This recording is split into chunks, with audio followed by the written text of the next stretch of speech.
Ooh, all right. We're making pretty good time. We've recovered.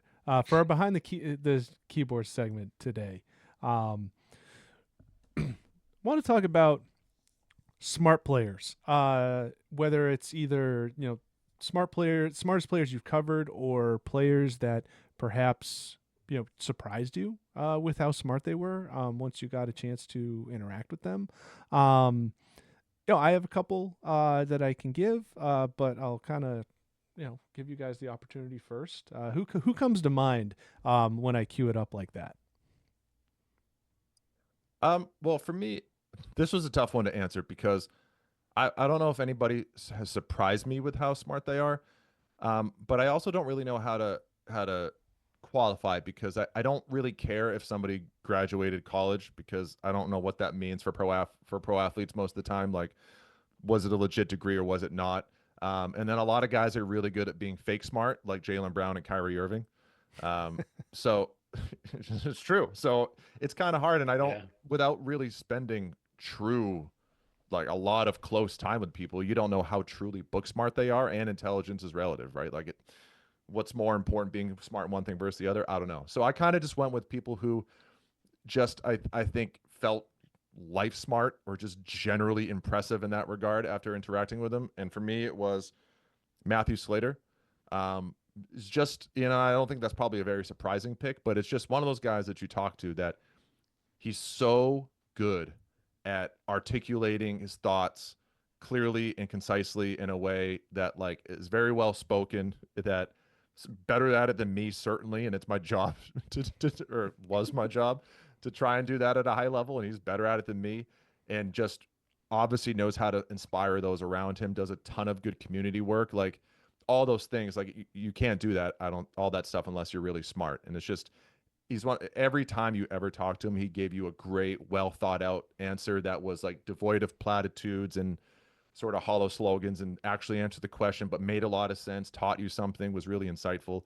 um, so he's one for me. Another one, Jonathan Jones for the Patriots, and I choose him just because, and a lot of fans might not realize this, he's probably the single most like active player in the community of like any pro athlete in Boston. I mean, the list of like off field initiatives that he does is legitimately too many to count. Like, I did a story on him a few years ago, and like, oh, there were like dozens. It's all he does is all kinds of different charities, and on top of that, got his pilot's license, and I think he's efforting to get his commercial pilot's license when he's done playing.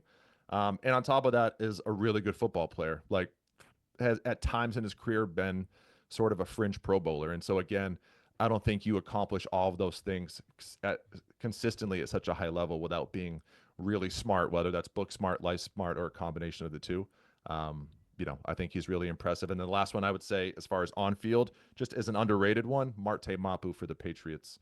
Hasn't translated to actual on field success, but the fact that Bill Belichick gave him, as a third round rookie, significant run with the first team defense as both the linebacker and safety in his rookie training camp, um, tells me an awful lot about how smart of a football player he is, even though I don't necessarily know how good of a football player he is. Interesting. How about you, Logan? So there are two that I feel like these wouldn't be that surprising. One of them, the name actually came up earlier, was David Backus. David Backus was he was captivating. And I'll like the other is Nick Foligno. Both at the Bruins in I guess declining years of their careers, and I still thought that they were incredibly insightful and they did a great job. Like Backus had been the captain of the Blues, Foligno had been the captain of the Blue Jackets, and then they go into these environments where they're under like Chara and Patrice Bergeron. Foligno wasn't, I don't think, but Backus obviously was, and they fit in just like perfectly. And it was interesting to hear them, like I remember Nick Foligno weighing in on the Jake DeBrusk thing. And it's like Nick Foligno had been through that with, I think, Patrick Laine. He had been through it with Panarin, where that was when DeBrusk wanted out. And it was just like that was someone who really didn't have like the biggest leadership role in the team. But every time he talked about something, it was like you could tell that he was really striking the nuance of the situation.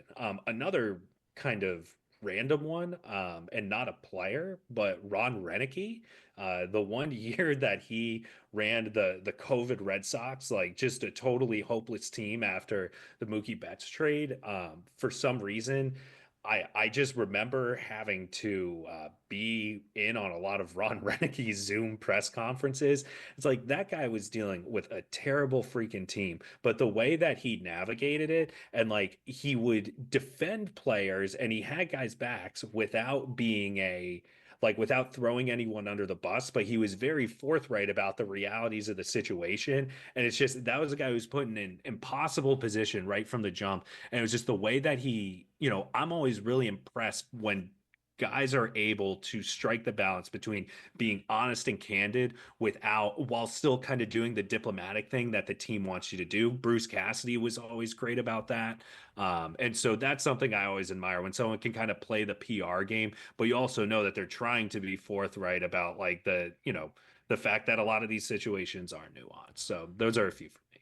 Yeah, I mean, if you're going to include coaches, then I would have to throw in Belichick, right? For obvious reasons. Not much to add there. Not just in terms of like the football knowledge, but like you hear all these stories about how the Patriots were able to have such a small coaching staff or a small just staff of people for so many years because Belichick was able to basically do the work of like 10 to 12 staffers every day, which is obviously incredibly difficult to do. So. Yeah, it's interesting. It was a good observation by you, Dakota, about, I kind of left it too open-ended about Smart. I think when it comes to emotional intelligence, that no one had a higher level of that than Kevin Garnett. The guy just understood what made everybody tick, how to get the best out of everybody. A couple other Celtics guys. One was Jason Collins. I'll never forget. He came in. I can't remember if it was training camp or like mid-season. The Celtics picked him up, and he's in the locker room. And you always, you ask somebody a question, they kind of answer it, and then they, wait for you to ask another question. They answer it, and you ask another question. I asked Jason Collins the question, and then he answered it, and he said, "What do you think?" And I was like, "Whoa, okay." So like, and he like. I asked him something about like, coming in and, assimilating to a new team or whatever. And then he was, he's like, well, like when you go to a new job, like how do you do? And it was like a conversation back and forth, and it was really weird, and it's really disarming because it's rare that this is an actual conversation between us. Like we're two human beings. So he was an incredibly kind of like curious, intellectually curious guy. Another guy on the Celtics, this is a blast from the past, Courtney Lee. He was very inquisitive. And I remember him because, I know, Logan, you have talked about before, like Rob Bradford complaining about people just standing in the locker room.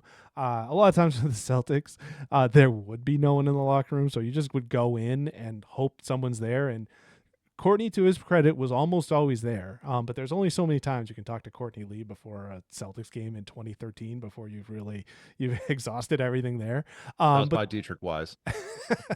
But the reason that he was interesting is like, if we would be standing there, I had like, he would ask me stuff about like the job. Like I remember he like asked me about like this little recorder I had at the time, and he was like, how come you use that? Everyone else uses their iPhones. And I was like explaining it to him. I was like, oh, I like it. I can hook it up to my computer like USB. I can like save it if I want it. I can send it in. At that time we were still having to like occasionally send in audio that people could clip for videos. He would just ask questions. He's like, yes. He's like, so like how do you get into it? And so he was kind of he was interesting because again, like he wanted to know stuff like the intricacies of like how jobs got done. And then the last guy, Rodney Harrison, I only really interviewed him once, but I do remember I was there to do this sidebar on this wide receiver that everyone's forgotten that was in camp. And not so much that he was, his intellect, but like he understood my job. Like he understood why I was interviewing him. And I was like, hey, I'm doing a story on such and such. And you could tell he was like, okay, I know like the 2 quotes that you want from me on this. So, and he gave me exactly those 2 quotes. And he was like, you got what you need? And I was like, yeah. And I was like, okay. Like it was just very like, this is a great transaction. You understand my mission and you give me what I need. Thank you very much, sir. Have a nice day. Yeah. Jabril Peppers is like that on the Patriots. Like really.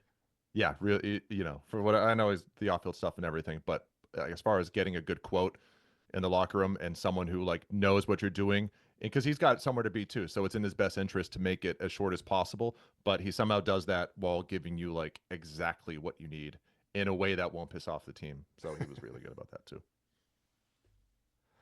It is interesting though what you said about, or like just this whole, how do you how do you describe the intelligence? Like Xander, I didn't ever covered Xander Bogarts, but like a guy who can speak like 7 different languages, like I would take that intellect, whatever it is, and trade it for mine any day. I'd rather have those skills than like 99% of the skills that I do have.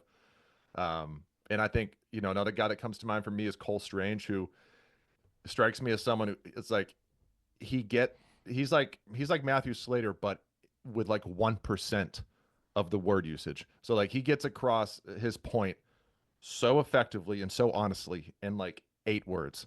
And he's really hard to interview because you'll ask him a question and he'll answer it and he's done really fast. He gives you exactly what you need and it's a really good answer and it's really honest. But like you don't really have much time to start thinking about follow-ups. You kind of have to be on it.